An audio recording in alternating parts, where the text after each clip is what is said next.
everyone, and welcome to day 3. Our chord is this. And I have 4 interesting solutions for this chord, each one with its own example song or piece. Here's the first thing that I had in mind.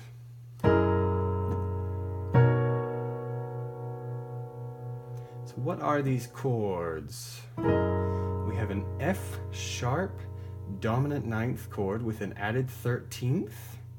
There's the root, 3rd, 7th, 9th, and 13th,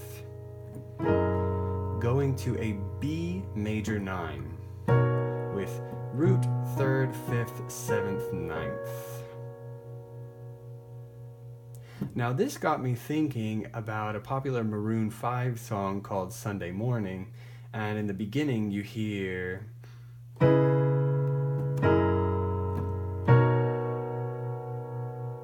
at least you hear something very similar to that. The original is a half step higher.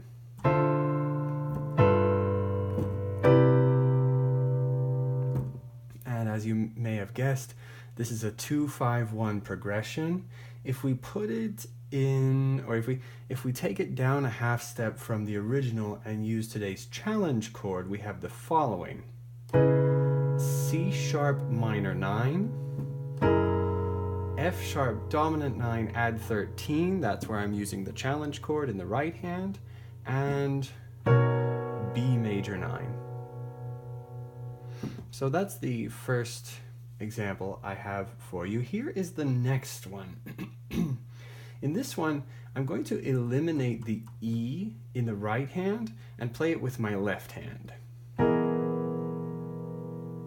Now, what is this chord by itself? It's a sort of E major 7 with root, 3rd, 5th, 7th, but we also have this added sharp 4, which is A sharp. And I thought it would be interesting to take all of these notes down a whole step. Just instinctively, that's where I wanted it to go.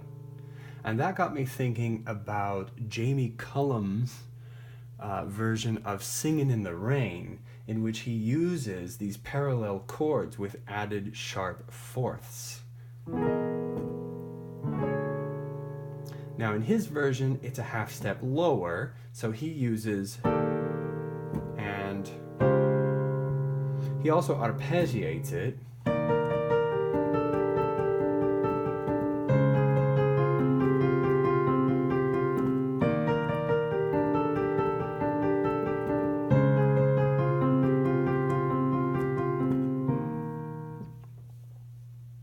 Now again, if we put that, if we take that a half step higher so that we can use the challenge chord in its original key, we have,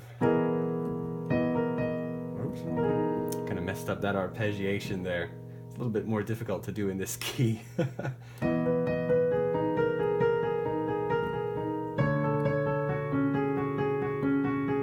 Anyway, that's the intro to Jamie Cullum's version of Singin' in the Rain, and another interesting use for today's challenge chord. Here's the next one that I had in mind. I'm keeping the challenge chord the same in the right hand, and adding C sharp in the bass. Now this is the kind of minor ninth chord with an added sixth that you might hear at the end of a standard such as Autumn Leaves. I had this in mind.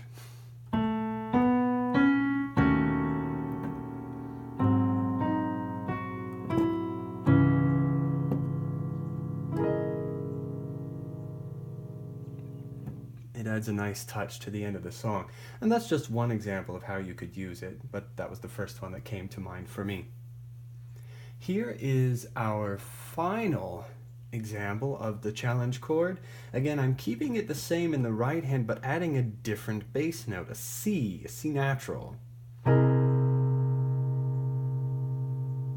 This is a really powerful jazz chord, and when I heard it, it reminded me of a piece by Duke Ellington, and he goes from this chord to an F minor 9. And here's how he does it.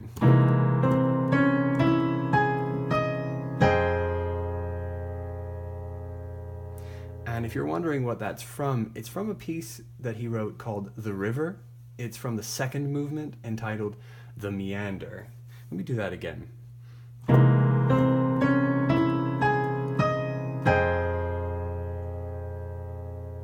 So there again, I'm going from a C7 sharp 5 sharp 9 using the challenge chord to an F minor 9.